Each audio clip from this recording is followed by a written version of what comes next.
Buenas. A ver, ¿me escuchan ahí? Si me pueden contestar en el chat.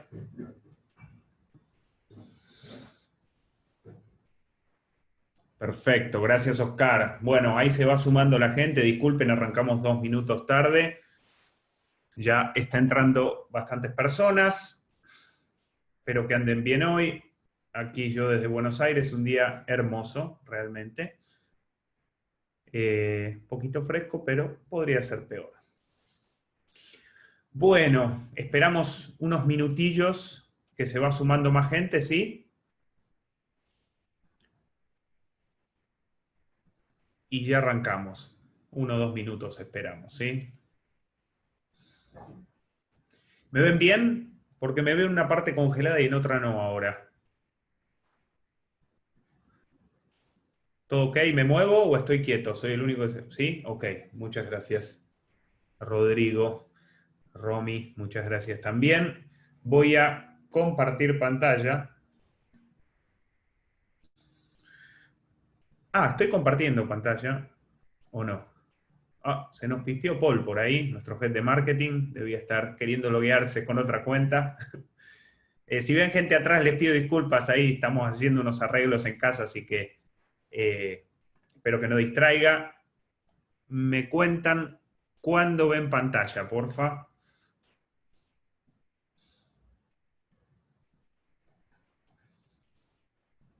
A ver.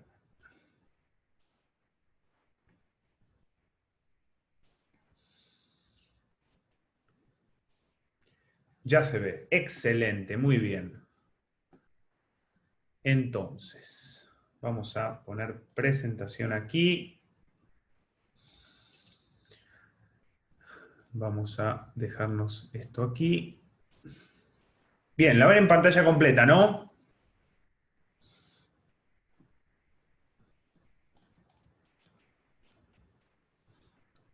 Muy bien, muchas gracias Edu por la confirmación.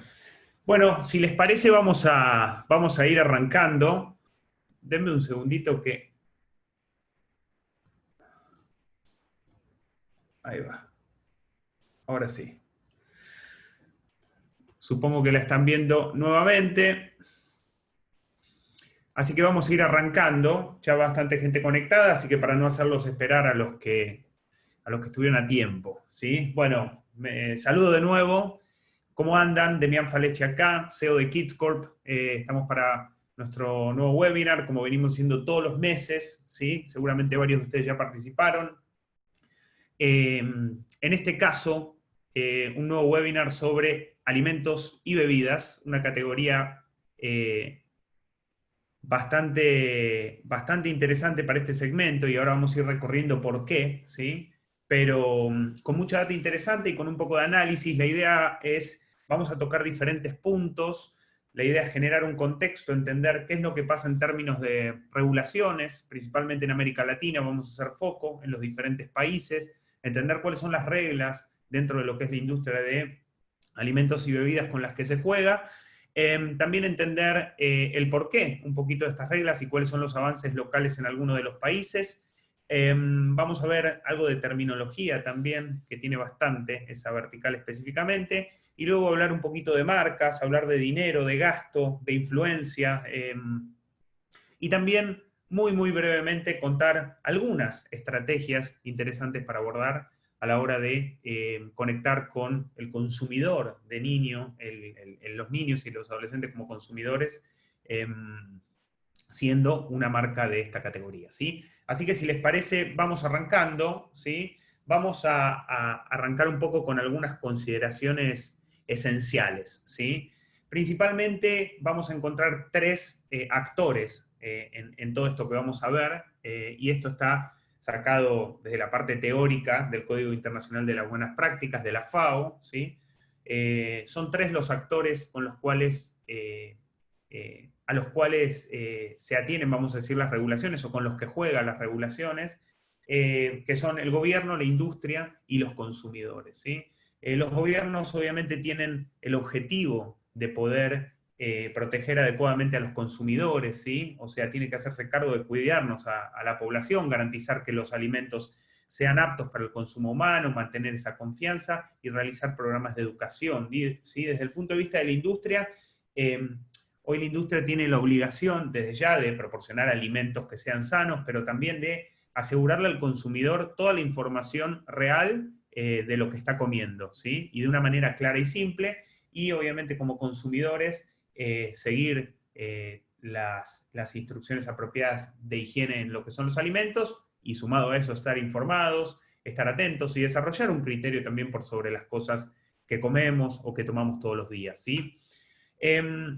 Hay algo que es, para quienes sean de la industria, lo van a comprender mucho más fácilmente, pero hay algo que es clave, que es el etiquetado, cuando hablamos de alimentos y bebidas, ¿sí?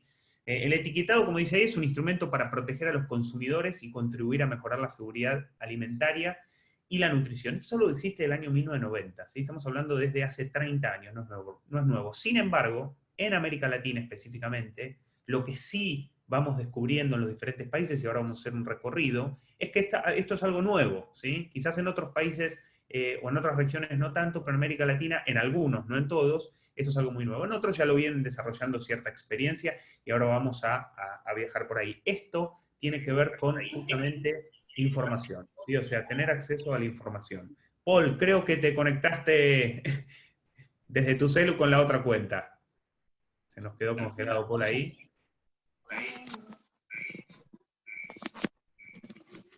A ver. Paul, creo que estás desde tu celu con la cuenta de Kids Corp.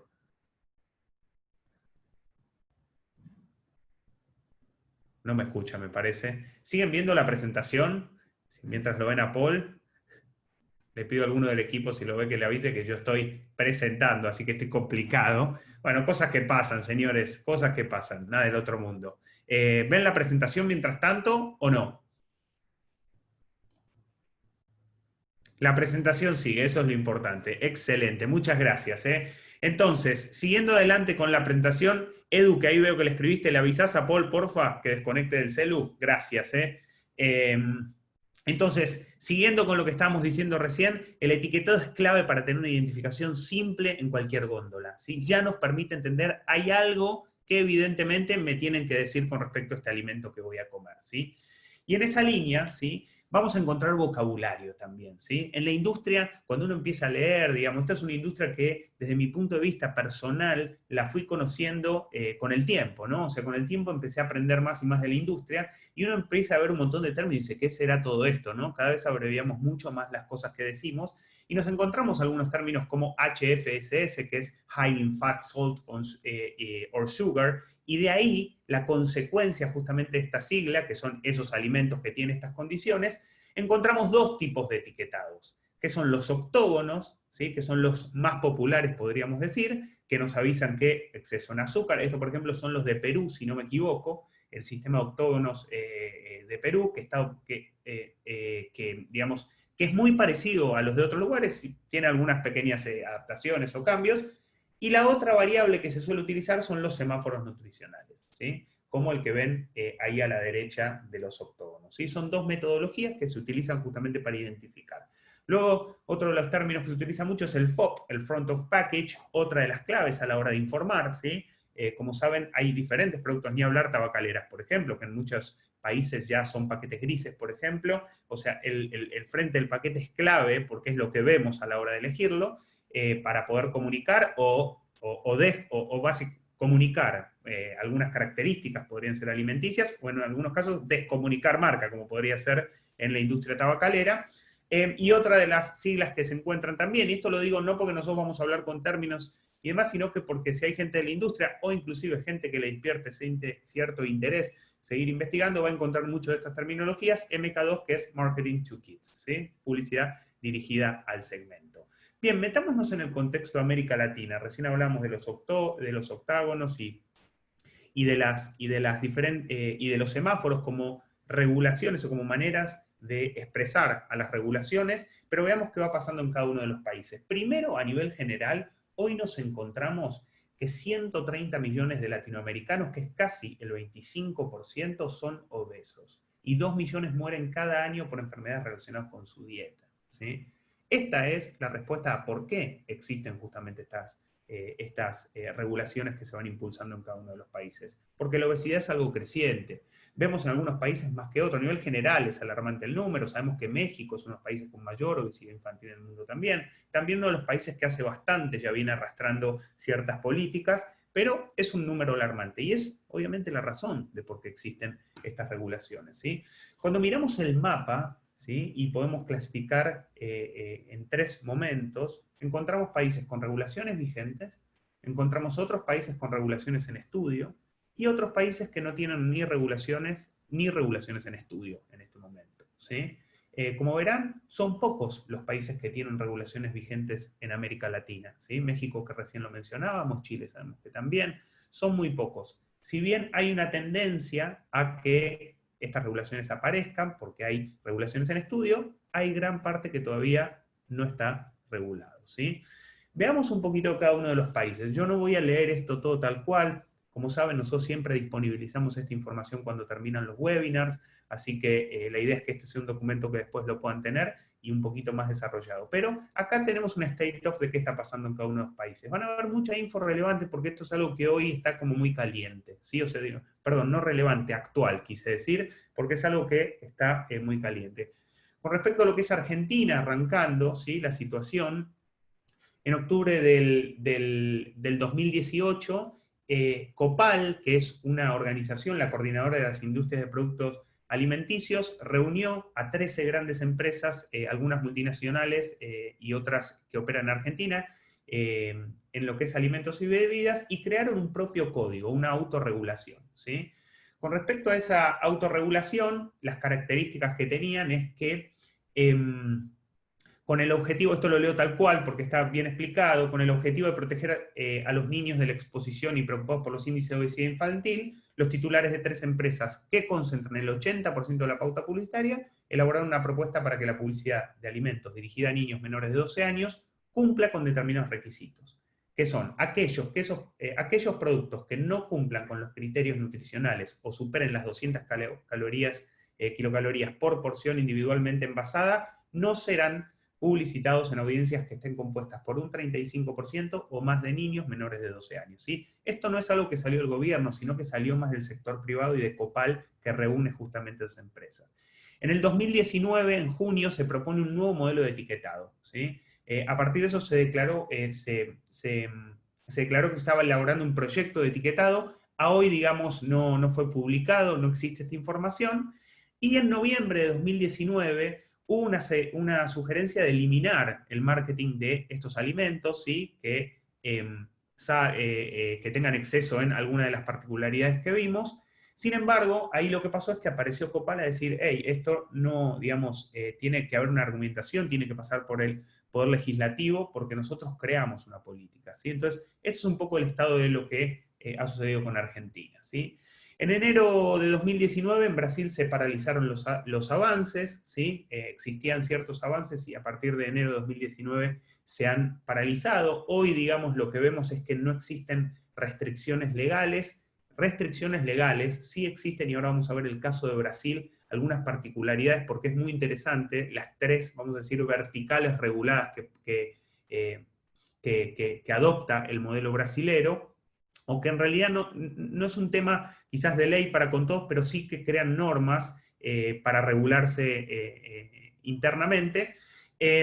Pero lo que vemos al día de hoy es que el Ministerio de Justicia y la Senacon han realizado esfuerzos para restringir la publicidad, no solamente en comida, sino en cualquier producto. Está esto aún sin definición. Ahora, como comentaba, vamos a ver un poquito más al respecto, ¿sí? CONANDA, que es el Consejo Nacional de Derecho de Niño y Adolescente, recomendó la prohibición de comunicar proactivamente a niños menores de 12, pero se cuestionó el estatus legal del planteo, ¿sí? Siguiendo adelante, Chile en 2012 aprueba la ley de composición nutricional. Durante el gobierno de Sebastián Piñera se promulgó la ley de composición nutricional de los alimentos y su publicidad en Chile. Esta norma obliga a la industria alimentaria a declarar los ingredientes de sus productos en sus envases, ¿sí? Y a partir de eso, en el 2016, Chile implementa el etiquetado octogonal, que es lo que recién veíamos, ¿sí? Hoy en Chile, cuando uno va a comprar un producto, se encuentra dentro de los alimentos que cumplen ciertas características con el etiquetado, ¿sí? Lo que dice abajo es que estudios locales demuestran que la industria redujo la cantidad de insumos dañinos en su producto y que el público evitó comprar alimentos procesados con advertencias de octógenos en sus etiquetados. Esto es interesante, ¿no? Digo, a la hora de informar y dar claridad dentro de esa información, por un lado, el consumidor tiene más conciencia y por otro lado obliga a las empresas el hecho de tener que contar de una manera tan clara, el a veces incluir ciertos insumos que no estén tan buenos, ¿no? Caso de Colombia, en Colombia se usan todavía las guías diarias de alimentación como una iniciativa planteada por las corporaciones de alimentos procesados. En 2017 organizaciones civiles y algunos congresistas elaboraron un proyecto que proponía aplicar el etiquetado con octógonos. Sin embargo, la industria se encargó de modificarlo y que se mantuvieran las guías GDA, ¿sí? En 2018 fue otro proyecto que también fue rechazado y archivado por el Congreso. Y en febrero 2020, ¿sí? Hay un nuevo proyecto en Colombia, o hay una nueva propuesta de etiquetado nutricional para los alimentos envasados. Piensan que sería un sello frontal de advertencia de la misma manera, ¿no? Un poco las mismas prácticas que recién comentábamos. En el caso de Ecuador, en noviembre de 2013 se aprobó la norma del etiquetado semáforo. Veíamos antes las dos variables, las dos formas, en este caso fue el etiquetado semáforo. El gobierno lo aprobó en 2013 y obligó a las empresas de alimentos a poner un semáforo nutricional en alimentos procesados y envasados y les prohíbe atribuir a sus productos virtudes nutricionales o efectos terapéuticos que no tengan, ¿sí? Así que bueno, a partir de 2015 se implementó, ya deberían, a partir de 2015 debían incluir los productos el semáforo nutricional. Caso de México, en 2015 adopta el etiquetado de la industria. En el caso del expresidente Enrique Peña Nieto, aprobó las guías diarias de alimentación. En octubre de 2019 hubo una nueva propuesta de etiquetado para México. La Cámara de Diputados aprobó la reforma a la Ley de Salud para hacer transparente la información de los productos procesados a través de la implementación de octógonos. 14 días después, la Comisión de Salud también votó a favor de la reforma. Y finalmente, el 22 de octubre de ese año, el Senado aprobó la Ley General de Salud que contempla etiquetado octogonal presente en todos los packagings de alimentos y bebidas, ¿sí?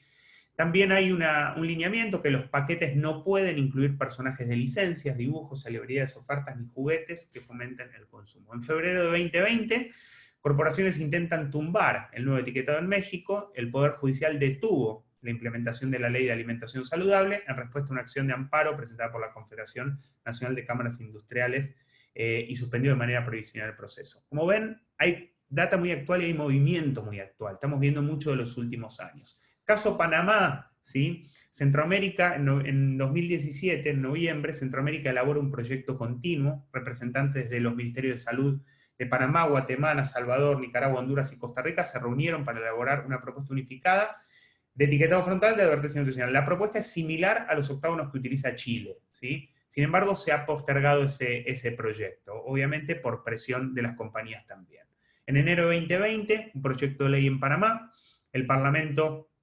el parlamentario Comité de Salud presentó un proyecto de ley que contempla notificaciones de alerta, de nuevo lo mismo, ¿sí? El poder dar visibilidad y alerta al consumidor. Caso Perú, mayo de 2013, Perú publica la Ley de Alimentación Saludable, ¿sí?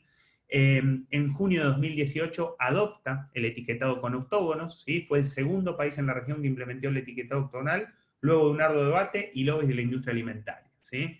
El caso Chile, que antes también, recién en la slide anterior mencionábamos que es copiado, el hecho de que se haya, como contábamos recién, que haya descendido, por un lado, la utilización de algunos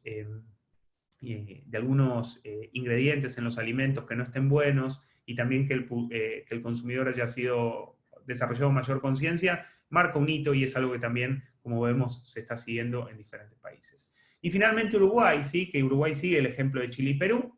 En agosto de 2018 el gobierno aprobó un decreto que establece el uso del etiquetado octogonal en los alimentos industrializados y dio un plazo de 18 meses a las corporaciones de alimentos para que adecúen sus productos. Es decir, a partir del 1 de marzo de 2020 se deberían ver los octógonos, o sea, en el pasado deberían estar los octógonos dentro de esos productos, ¿sí? Bien, ahí vimos algunos casos, como decía antes, veo ahí, si bien al final vamos a abrir a preguntas y demás, veo algún comentario, sí, lo vamos a pasar por correo, no se preocupen si no vieron algo y se despistaron alguno, o si dije yo algo que lo mencioné mal o lo que sea, toda esta data dura la vamos a tener, pero era bueno contarla para contar cuál es el contexto, ¿sí? De acá nos llevamos, hacemos un zoom en Brasil. ¿Por qué hacemos un zoom en Brasil? Porque nos encontramos con algo muy interesante acá, que es 3 formas de regular 3 aspectos diferentes, ¿sí? Por un lado, como hablamos recién, lo que es productos y etiquetas, ¿sí?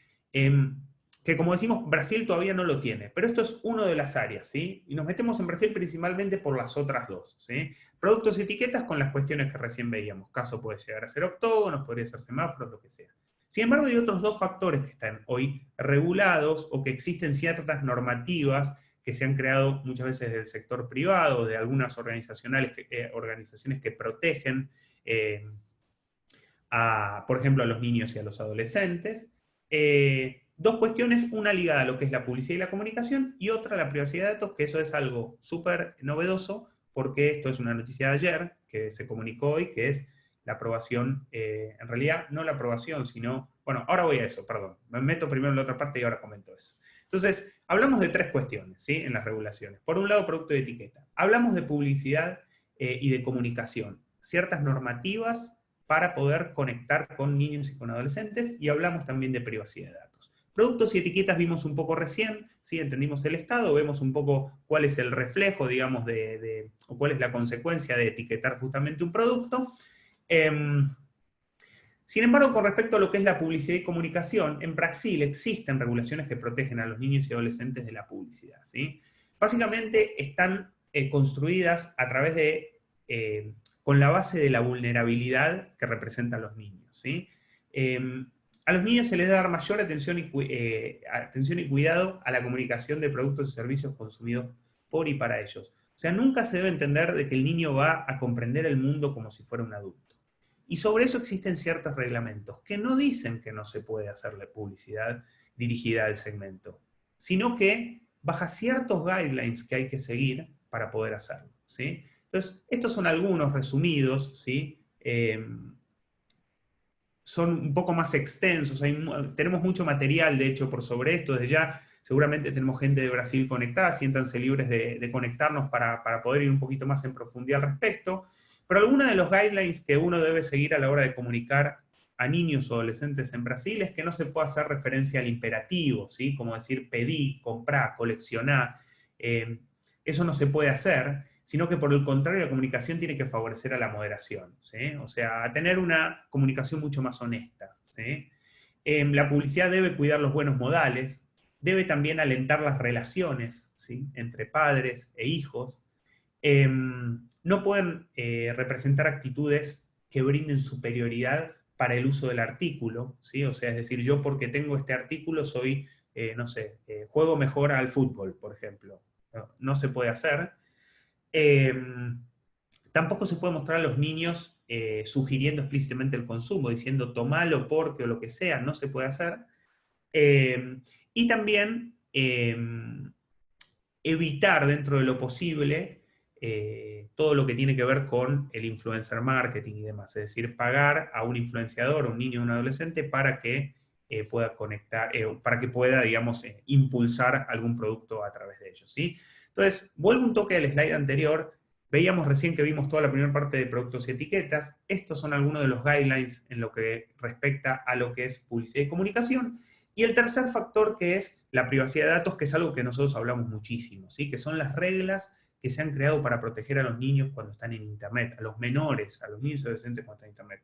Brasil había sancionado una nueva ley de privacidad de datos en Brasil, la LGPD, la 53/18, y luego había dado un tiempo para que la industria en general se adecúe, ¿sí? Hace poco, algunas organizaciones intentaron que se pueda extender el plazo, porque el plazo era a partir del 2020, para que se puedan adecuar de una mejor manera. Finalmente ayer el Senado revocó ese pedido y aprobó inmediatamente la ley. Eso quiere decir de que hoy es el primer día de Brasil bajo la nueva reglamentación de privacidad de datos, y es la primera en América Latina que contempla a niños y adolescentes, basándose en los mismos estándares que COPA, la ley americana, la Children's Online Privacy Protection Act, y que la GDPR europea, con toda su parte Kids, en los cuales lo que plantean es que no se puede espiar, no se puede recolectar datos de un menor sin el consentimiento del padre.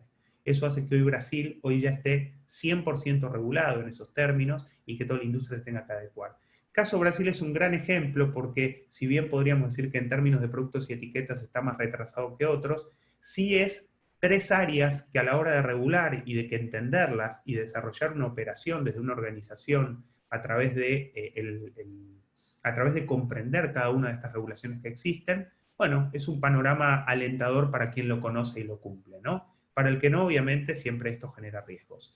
Así que seguimos un poquito adelante, y ahora vamos a hablar un poco de dinero y gasto, ¿sí? Hablamos de alimentos y bebidas, y ahora les vamos a contar por qué es clave para niños y adolescentes esta categoría. De nuevo, siéntanse libres de, si quieren ir anotando preguntas y demás, en el final podemos hacerlo. Pero cuando hablamos de niños y adolescentes con este segmento, hablamos de decisores y hablamos de influenciadores. Entonces, como saben, nosotros contamos con soluciones de Market Intelligence, Kids Insights. Toda la data que van a ver aquí son o de nuestros live portals que tenemos activos en México y en Brasil, o de nuestros estudios, específicamente del Kids and Teens Industry Report LATAM 2020, en el cual estudiamos, previo justo a la pandemia, es un estudio que se realizó justo previo a la pandemia, estudiamos la realidad de comportamientos, hábitos, economía, gustos, intereses en América Latina en el segmento, ¿sí? Principalmente en 6 países que son los que ven acá: Argentina, Brasil, Chile, Colombia, México y Perú. Entonces, cuando hablamos de dinero y gasto nos preguntamos cuánto es el dinero que recibe un niño o un adolescente en América Latina cada mes. Y acá vemos los promedios y, según el segmento de edad, dependiendo cada uno de los países. Nos encontramos que Brasil, por ejemplo, es uno de los países donde los niños más dinero reciben, seguido por México, y bueno, y por detrás vemos también bastante más atrás Argentina, Perú también, ¿sí? Sabemos que el 77% de los niños en América Latina reciben dinero de sus padres y o sus abuelos, ¿sí? Sabemos que los niños más pequeños tienen probabilidad de ahorrar y gastar en juguetes, a diferencia de los más grandes, de los adolescentes, que quizás gastan en videojuegos y experiencias. Puede ser ir al cine, ¿sí? Conciertos. Y sabemos que, teniendo en cuenta de que el dinero con el que cuentan los niños y los adolescentes es cada vez mayor a una edad más temprana, es una enorme oportunidad para las empresas para poder vender productos que son dirigidos a ellos. Obviamente contemplando un marco regulatorio que era el que recién estábamos comentando hace un poquito, ¿sí? Ahora, cuando nos preguntamos qué hacen con ese dinero y qué gastan, decía recién que la categoría de alimentos y bebidas es sumamente importante. ¿Por qué? Porque cuando le preguntamos a un niño, un adolescente, en qué gasta en una semana normal su dinero, nos encontramos que las 3 primeras categorías corresponden a la categoría. Vemos que el 68% dice que gasta en snack y golosinas, el 43% en bebidas, el 36% gasta en comer afuera o en comida rápida, ¿sí? Cuando hacemos el gros de todas las edades, nos encontramos que, yendo de 4 a 16 años, las 3 principales categorías son estas. Y cuando decimos, ok, gastan en esto, pero ¿de dónde llegó el dinero? O sea, ¿cómo es que lo reciben? Decíamos que a ver, no me quiero equivocar, el 77% reciben de padres y o abuelos. La mayoría de los niños reciben la asignación, perdón, la mayoría de los niños dicen que es dinero que se lo dan regularmente los padres, ¿sí? El 74%. Luego, en cumpleaños y ocasiones, o los abuelos que le dan dinero regularmente, o tareas hogareñas, padres que les pagan a partir de que hagan alguna tarea del hogar, como por ejemplo lavar los platos, podría ser. Pero nos encontramos que es una actividad, que es una categoría clave a la hora de dónde están gastando su dinero. Y si hacemos un poquito más de zoom, ¿sí?, en esto, vamos viendo que el gasto varía según la edad, y vamos viendo que en algunas categorías, como es en el caso, por ejemplo, de comer afuera, se ve un incremento, obvio, desde una edad más pequeña a una edad mayor. los chicos entre 13 y 16 años casi duplican su gasto a la hora de ir a comer afuera. Y en otros casos, en bebidas, vemos que se mantiene bastante. ¿Sí? Es bastante lógico, ¿no? Si uno piensa. Con respecto a golosinas, vemos que hay como una puntita de crecimiento, pero luego en la adolescencia hay un pequeño decrecimiento nuevamente.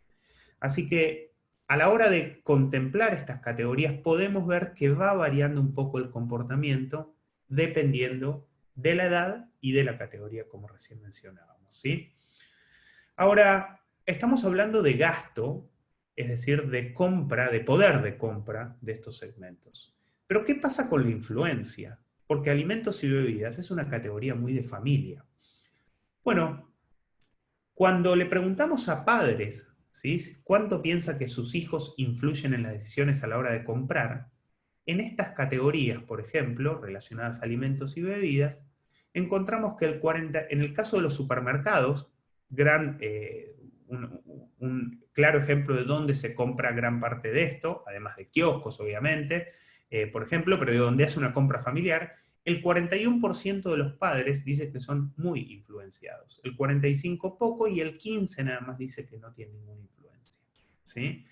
Vemos que, por ejemplo, en fast food es superior, ¿sí? Y sabemos categorías de fast food, ejemplos como McDonald's, como Burger King, que tienen sus productos específicamente para atraer al segmento, ¿sí? La cajita feliz o la cajita mágica de Burger King. Así que encontramos que los padres en gran medida están aceptando ser influenciados en esas decisiones por parte de sus hijos, ¿sí? También sabemos que el 83% de los niños en América Latina le piden a sus papás cosas que vieron en un anuncio, ¿sí? Y acá, obviamente, la importancia de la comunicación. Ahora, cuando les preguntamos con respecto a esos anuncios a los niños y adolescentes, ¿cómo se enteran cuando hay un nuevo producto? ¿Sí? O sea, ¿de dónde salió ese nuevo producto? Nos cuentan que principalmente, o sea, en TV y en online, ¿sí? O sea, en TV y en Internet es donde descubren los nuevos productos. Sin embargo, también con respecto a amigos y familiares, es decir, a través del boca a boca. Eso quiere decir de que claro que es súper importante poder comunicar, ¿sí? Contar un nuevo producto o lo que sea. Pero también es súper importante cumplir la promesa que damos, tener un muy buen producto. ¿Por qué? Porque sabemos que el poder del boca a boca es todo también, ¿sí? O sea, no, bueno, no es todo, pero es mucho en ese todo, ¿sí? Las recomendaciones de gente en la que nosotros confiamos son de suma importancia. Y eso no aplica simplemente a cumplir la promesa en términos de que el producto esté bueno, sino que también en términos de valores, de acompañar a nuestro consumidor, de tener una conexión mucho más allá del producto que le estoy vendiendo, ¿sí? Entonces, encontramos la importancia de comunicar, pero también de construir, ¿sí? Y de fidelizar. Bien, hablando de construir y de fidelizar, veamos cómo está la región en términos de brand awareness. Vamos a ver las dos categorías. Esta es la parte donde todos hacen screenshot. Vamos a ver la categoría de bebidas y vamos a ver la categoría de snacks también a nivel general, perdón, a nivel país en América Latina, ¿sí? Igual lo vamos a compartir, el que quiere puede hacer screenshot también, obviamente, ¿no? Bien, veamos qué pasa en la región, en estos 6 países que nosotros estudiamos en el Kids and Teens Industry Report, con el top 10 en términos de brand awareness, ¿sí? Vemos un liderazgo claro de Coca-Cola, ¿sí?, en absolutamente todos los países, pero después empezamos a ver algunos cambios, algunas diferencias, ya sea con ciertas marcas que podrían llegar a ser locales o con otras que no, pero que están mejor posicionados en ciertos productos. Cuando digo marcas que podrían ser locales, podemos hablar, por ejemplo, del caso de Inca Kola, ¿sí?, segunda posicionada en Perú. Esto es entre niños y adolescentes 4 a 16 años, ¿sí? O en el caso de Colombia, que vemos Alpina o Alquería, muy bien posicionado. Caso Chile, Bills Pub. También el caso de Brasil, Guaraná, por ejemplo, ¿sí? Entonces se ven algunos ejemplos locales, que en muchos casos también pertenecen a a compañías más grandes, ¿no? Pero con respecto a las marcas locales podríamos decir. Y con respecto a esto, lo que empezamos a ver también como algo interesante es la aparición de lo que son bebidas como Gatorade o como Powerade, ¿no? Quizás años atrás no lo hubiéramos visto tanto. Sabemos que hoy son marcas que están haciendo mucho énfasis en los deportes, en la vida sana, deportiva, y también ya en estos segmentos eso se está sintiendo, ¿no? Pero bueno, vemos un gran liderazgo en lo que son las bebidas gaseosas, como el caso de Coca-Cola, Pepsi, Fanta. También vemos un muy buen posicionamiento de marcas de Nestlé, como es el caso de Nestlé, o como es el caso de Nesquik, también, dependiendo de algunos de los países. Y una particularidad interesante es, como ven, aparece en Coca-Cola, pero también después aparece Coca Cero y Light. Acá estamos viendo el general, pero cuando uno lo mira por edades, empieza a ver de que las marcas Cero o Light son marcas que empiezan a aparecer ya en la preadolescencia. Esto tiene que ver con tener conciencia de cuidarse, de tener una vida un poco más sana, ¿sí? Lo mismo pasa un poco con las bebidas como Gatorade o como Powerade. Bien, esto es lo que son bebidas específicamente, pero ¿qué pasa con lo que son snacks? ¿Sí? De nuevo, mismo segmento, mismos países, y encontramos algunas marcas que tienen un liderazgo, como antes era Coca-Cola, bastante importante, como por ejemplo es el caso de Doritos. ¿Sí? Vemos que la marca Doritos está muy, muy bien posicionada en el segmento, y luego vemos también otras como Oreo, súper bien posicionadas también en el segmento, y de nuevo, algunas marcas en algunos casos locales también, que vienen ganando cierta relevancia, más que algunas otras, y dependiendo también algunas otras marcas que sí están presentes en casi todos los mercados. Ejemplo, Nutella. Nutella en Argentina, si bien aparece con el 64% y es relevante, a diferencia de otros mercados, como podría ser México o Colombia, vemos que tiene un posicionamiento muchísimo más claro, ¿sí?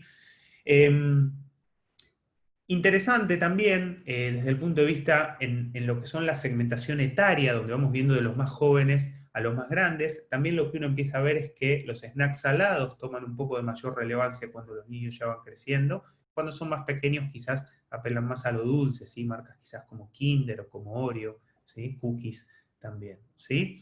Así que acá vimos una foto de lo que es brand awareness. Y teniendo en cuenta del brand awareness, cómo se construyen algunos guidelines para recomendar, son cosas de las que solemos hablar, seguramente con más de uno de ustedes hayamos hablado sobre este tipo de cuestiones, pero alguna información relevante a considerar a la hora de construir estrategias para conectar con estas audiencias, ¿sí? Audiencias que obviamente finalmente son consumidores. Algo que es muy importante contar es la conciencia marcaria, ¿sí? La conciencia de marca hoy empieza a una edad muy temprana. Hace 15, 20 años esto no era tan así, y bueno, más atrás, más aún todavía. Y esto se da, lo que siempre explicamos, por un tema de cómo hoy se accede a la información desde un estadio muy, muy temprano, ¿sí? Hoy un niño es un nativo digital, un bebé nace y muy rápidamente empieza a interactuar con dispositivos. Dependerá de los padres cuánto y qué hace con esos dispositivos, pero lo empieza a hacer, ¿sí? Hoy se dice que ya entre los 3 y los 5 años comenzamos a identificar marcas que son dirigidas a ellos, ¿sí? O sea, ¿eso qué quiere decir? De que en realidad esto es parte de un proceso de crecimiento y desarrollo humano que tiene que ver con identificar y clasificar. Veamos un ejemplo en un video. Creo que escuchan el audio, ¿no? Si alguien me pone sí en el chat, se lo agradezco.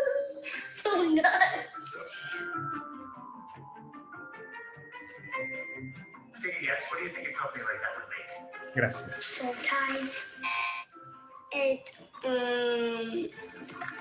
Coffee. My dad gets coffee there a lot. Nah. Yeah, it says I love New York. Where do you live?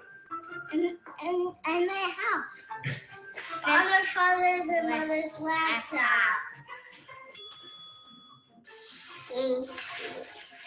That's the type of brand that my dad smokes, a cigarette brand. This is for Wi-Fi. Bueno, y el video sigue, es muy divertido. Lo voy a mutear así puedo hablar. Pero lo que acá identificamos es justamente que estos niños, algunos más pequeños que otros, en este caso un nene muy chico, reconocen marcas, ¿sí? No necesariamente el nombre en algunos casos, pero sí, dicen French fries y es el logo de McDonald's, ¿sí? De nuevo, esto es parte del proceso del desarrollo de cualquier ser humano, que es identificar y clasificar, ¿sí? Esto desde ya es una oportunidad para empezar a construir una relación desde pequeños. Obviamente hay que entender cómo, para qué, qué es lo que yo podría esperar y también entenderlo hacer dentro de las buenas prácticas.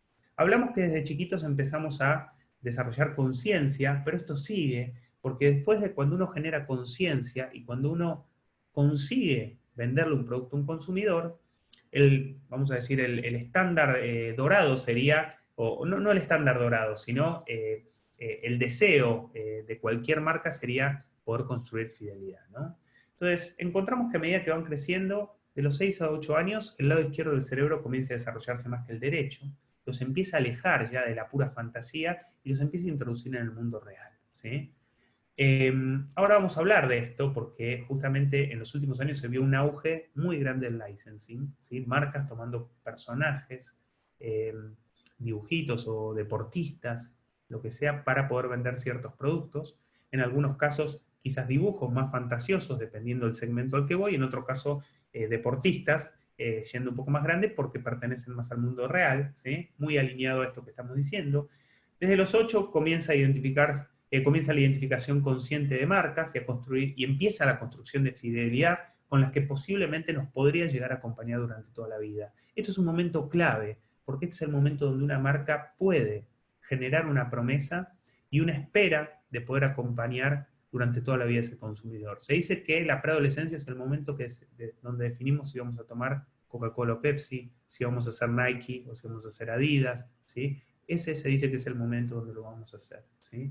Y a partir de los 12 años se inicia la adolescencia y la vida cambia por completo, ¿no?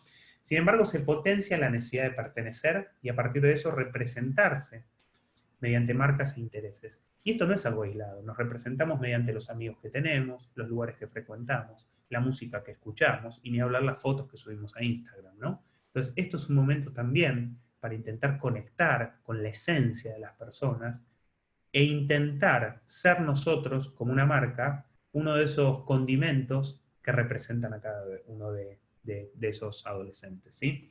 Ahora, cuando hablamos de la fantasía y de la realidad, estos son algunos ejemplos de lo que viene pasando en términos del mundo del licensing. Es decir, cada vez hay más marcas interesadas en apoderarse, al menos por un tiempo, de ciertos personajes para generar un boost, vamos a decir, a la venta de sus productos o para ayudarlos a posicionarse en cierto lugar.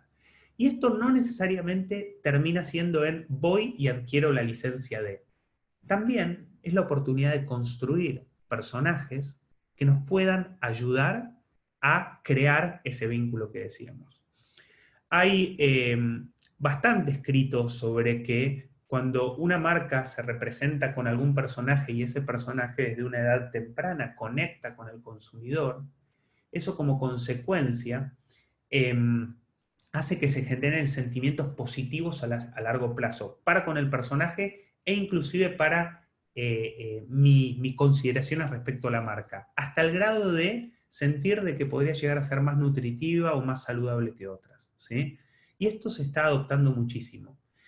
En algunos casos vemos el hecho de poder adquirir un personaje. Acá hay un ejemplo de Levité, es un agua saborizada, argentina, pertenece a Danone Waters, donde en este caso, esto ya es hace un tiempo, se tomó, por ejemplo, la licencia de la Era del Hielo, ¿no?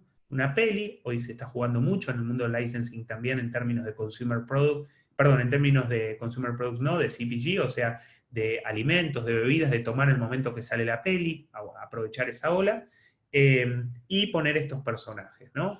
O vemos en el otro extremo, casos como es en el caso de estos sucrilos, que ahora vamos a ver de hecho un caso para cerrar, que es Zucaritas, Kellogg's, que toma a un personaje propio, que es el Tigre Tony, que todos lo recordamos desde pequeño. La verdad es que en los últimos años estuvo bastante apagado y hoy se ve que la marca está de nuevo trayéndolo. En este caso es un personaje propio de la marca que adopta para ayudar a colaborar, ¿sí? Para colaborar con el impulso de las ventas de los productos. La diferencia entre uno y otro es que muchas veces uno pasa que, me acuerdo del caso Minions, cuando Minions salió, la última de las películas, hablaba con una persona de la industria allí del licensing y me había comentado de que luego que cuando iba a salir la película, la licencia la habían adquirido, si no me equivoco, era un número como alrededor de 350 empresas diferentes en México. Entonces, lo que pasa es que también el riesgo potencial de tomar esa estrategia es que se licúe, por un lado, el personaje porque está en todos lados, pero por otro lado también tu producto. Y que el día de mañana, cuando no tengas a ese Minion en la caja, posiblemente nadie reconoce que sea el mismo que compró y quizá le gustó. ¿Se entiende? Entonces hay que entender a veces cuáles son los riesgos o las oportunidades de poder adoptar algunos de estos personajes dentro de los productos, ¿sí? Bien, ¿qué es lo que debemos considerar a la hora de generar, digamos, una estrategia para con estos consumidores, ¿sí? Con niños y con adolescentes? Nosotros siempre planteamos 3 ejes de exploración continua, que son la audiencia, la marca y el contexto de mi industria en este caso, ¿sí? Con respecto a la audiencia, ¿sí? Al consumidor, entender cuáles son sus intereses, sus hobbies, qué dispositivos usa, qué plataformas navega, conocerlo, ¿no? Con respecto a la marca, entender cuáles son mis niveles de awareness, dónde estoy, cuál es mi state of para con ese consumidor, dónde estoy ubicado en cerebro, quiénes son mis competidores, quién tiene mejor o peor posicionamiento que yo, entender cuáles son mis territorios de comunicación, mis canales y finalmente potenciales hasta alianzas que podría llegar a desarrollar. Y con respecto al contexto y a la industria, entender las tendencias, las culturas, el consumo y también cómo va cambiando el rol de las marcas según el momento. Hablamos muchísimo en el inicio de la pandemia sobre algunas recomendaciones a la hora de transitar esta etapa con el consumidor. Siéntanse libres de conectarnos, hemos generado bastante data también al respecto, sobre entender un momentum y entender dónde me tengo que ubicar, teniendo en cuenta este contexto, en el caso que menciono, de la pandemia, ¿sí? Con respecto a estos 3 ejes, hay algunas cuestiones que son sumamente importantes, que es entender dónde están, por dónde se desarrolla la conversación hoy en día. Y hoy vemos que cuando hablamos de niños y adolescentes, el mundo mobile tiene una relevancia total. Hoy existe un acceso, ¿sí? O sea, un acceso desde una edad muy temprana, que es una obviedad y todos lo sabemos. Sin embargo, Latinoamérica, a diferencia, por ejemplo, de Estados Unidos o del Reino Unido, tiene una tasa de adopción de teléfonos propios o de dispositivos propios en una edad más temprana, ¿sí? Con lo cual, una cosa es el acceso y otra cosa es el ownership, lo cual ambos reflejan uso, no dejan de reflejar uso ambos, pero lo que encontramos es que hoy gran parte de la conversación está pasando por allí, ¿sí? Y esto es algo que deberíamos tener en cuenta. Ahora, como resultado, ¿sí? De tener este acceso desde una edad temprana e inclusive un ownership de una edad temprana, entendemos que consumen muchas más opciones de contenido, por lo cual es un desafío muy, muy grande ser relevante, porque hay mucho contenido que se consume todos los días. Decodifican los mensajes de marca de una manera mucho más rápida. ¿Por qué? Porque se hacen expertos. Yo siempre, en conversaciones en las cuales todos hemos escuchado o dicho, los chicos de hoy son más inteligentes que antes, son más inteligentes como éramos nosotros. Eso no es así, es imposible genéticamente que podamos haber evolucionado tan rápido en tan pocas generaciones. Lo que pasa es que desde chiquitos navegan contenido, desde chiquitos conocen sus intereses, más tarde que quien no tiene un acceso a una biblioteca tan grande como es Internet. Si vos desde tan pequeño tenés la posibilidad de acceder al contenido ilimitado, desarrollás gustos, intereses, fanatismos de una manera más temprana, y eso te hace desarrollar criterios, y te hace ejercitar, y por ende te permite decodificar mensajes mucho más rápido. Por ende, hay que ser cuidadoso en qué decimos, porque no estamos hablando con niños que son ingenuos. Estamos hablando con niños que tienen un criterio desarrollado y que cada vez lo están perfeccionando más. Y como mencionaba recién, el tercer punto, el tema del desarrollo de preferencias e intereses. El hecho de que cierto interés o cierto fanatismo por algo capte mi atención, quiere decir que se va a llevar más horas de mi día. Si yo conozco en mi consumidor cuáles son esas cosas que llevan su día, quizás es una potencial alianza que yo debería considerar para con eso el día de mañana. Ejemplo, esports, ¿no? O sea, eso es uno de los ejemplos. Entonces, ¿por qué todo esto es importante? Como decíamos recién, que gastan en las primeras categorías su propio dinero en comidas y bebidas, digamos, algunos datos que lo hacen muy importante, también nos encontramos que entender por dónde pasa la conversación y por qué donde pasa la conversación se convierte en algo tan representativo para esta categoría, es comprender de que la primera actividad que están haciendo mientras, por ejemplo, consumen contenido en televisión o en un VOD, es comiendo y bebiendo algo, ¿sí? O sea, una asociación interesante, ¿no? Si yo veo que podría yo ser tu acompañador, está mal dicho, tu acompañante, vamos a decir, de ese niño, cuando estás mirando cierto contenido, bueno, eso podría ser un insight interesante para mí a la hora de pensar en alguna estrategia de comunicación, ¿sí? Vemos que el 65% de los niños y adolescentes snaquea mientras está mirando contenido de televisión o OTT, o sea, contenido on demand también, ¿sí? O sea que esto lo muestra súper, súper interesante para la categoría. Bien, por último, ¿qué tener en cuenta, ¿sí? A la hora de desarrollar estrategias, a la hora de pensar un poco también oportunidades en cómo conectar? Primero, desarrollar estrategias que sean kid-centric, ¿sí? O sea, es decir, construir una estrategia entendiendo de que en muchos casos quien consume el producto y lo compra es el niño, pero en otros quien lo consume es el niño, pero quizás lo compra mamá, papá, el tío, el abuelo, quien sea, ¿sí? Entonces, construir un journey de ese consumidor, de esa audiencia, y luego crear estrategias que desde el punto de vista táctico se alineen a los diferentes journey que yo construya de mis consumidores, ¿sí? Otro de los puntos es la creatividad. Tratamos con los seres más creativos de la Tierra, por ende tenemos que entender que competimos por la atención de ellos. Es clave desarrollar estrategias que traigan creatividad de por sí. Comprar un medio o medios o plataformas o lo que sea de por sí, de nada tiene sentido si no tenemos un mensaje interesante para comunicar. Y luego la visión local, que es global y local. Comprender algunas tendencias que son globales, porque es un segmento que desconoce las fronteras, sin embargo adaptar estos mensajes a la cultura local, ¿sí? Entonces, algunas cuestiones tácticas dentro de estos 3 puntos estratégicos. Comenzaba, poco texto, mejor mensajes claros y concisos, nadie está hoy muy enroscando, pasando mucho tiempo mirando lo mismo, ¿no? Ser muy visual, ¿sí? Colores, imágenes, muy afines a los códigos, y acá traigo de nuevo lo local, entender que tendencias globales, siendo un segmento que no conoce fronteras, es interesante. También entender cuál es la realidad de mi país, por ejemplo, para adaptarlo, ¿sí? Y por otro lado también hacerlos parte, ¿sí? Hoy nos vinculamos con marcas que sentimos que están alineados a nuestros valores, que sentimos que decir que las consumimos o mostrar cómo las consumimos nos hace sentir bien, así que es una muy, muy buena táctica hacerlos parte en cada uno de esos touch points que generemos para con estos segmentos, ¿sí?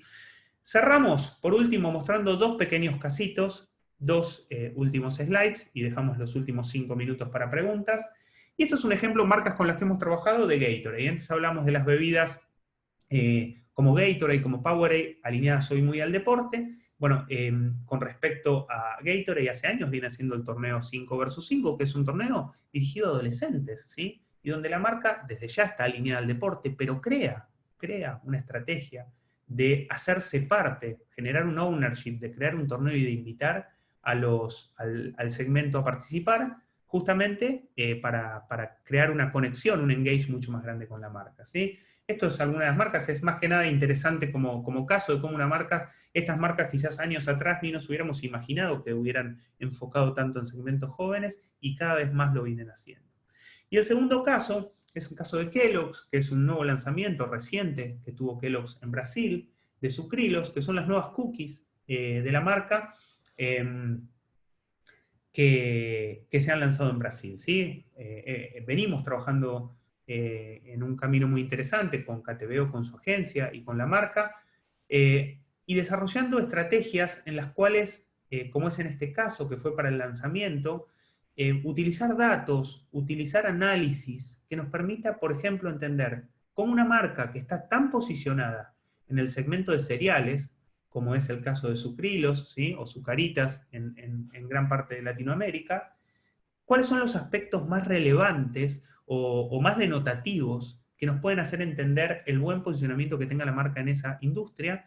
En paralelo, comprender en la industria de cookies qué están haciendo los jugadores que estén muy bien posicionados, que tengan un top of mind, o que estén, como veíamos recién en este ranking de Brand Awareness, entender cuáles son las características de qué es lo que hacen los grandes jugadores, aprender de esas cosas y desarrollar una estrategia propia, una posición propia de la marca con lo mejor de una y con el mejor aprendizaje de otro para la categoría cookies, ¿sí?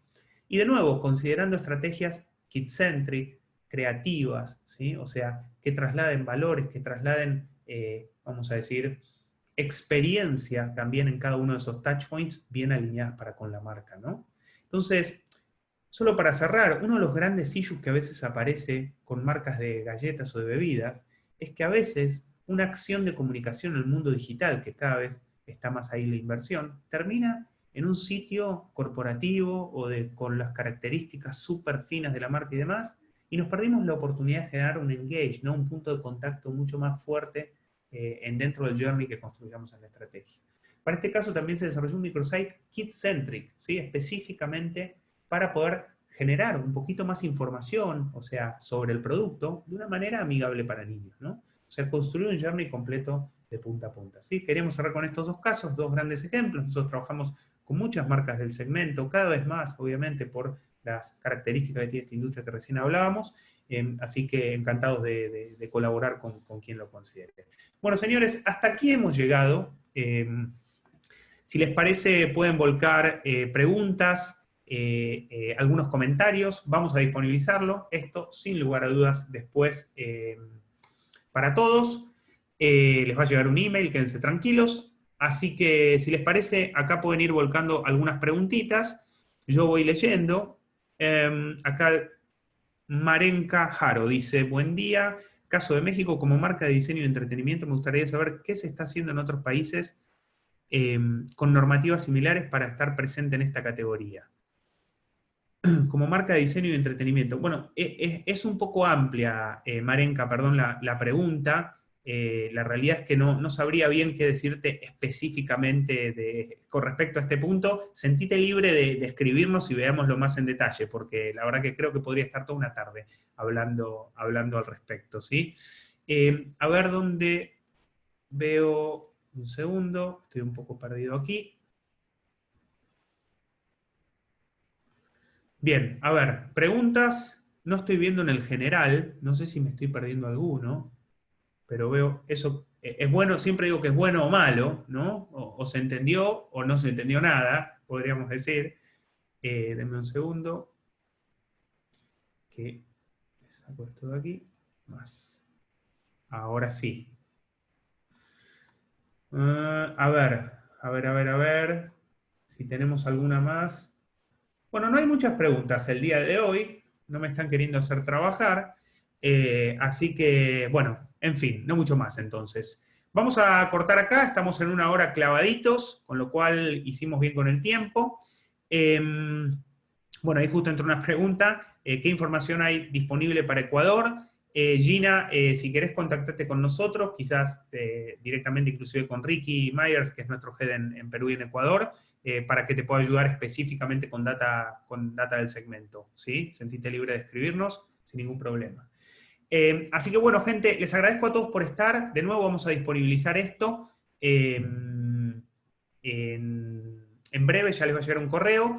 Esténse atentos, quiero aprovechar para comunicarles, estamos a punto de lanzar la primera comunicación, se viene el Kids Corp Summit Latam 2020, que son 2 días durante septiembre de conferencias y de paneles con expertos en diferentes áreas, son alrededor de 25 panelistas diferentes, va a estar brutal, buenísimo, esténse atentos porque en breve empieza la comunicación y se van a poder inscribir, la inscripción va a ser gratuita, pero van a ser 2 días de conferencias, en realidad 2 mañanas de conferencias y de paneles súper interesantes, ¿sí? Así que aprovecho para contarles eso, esténse atentos, que nos encantaría contar con ustedes, como lo venimos haciendo en los webinars.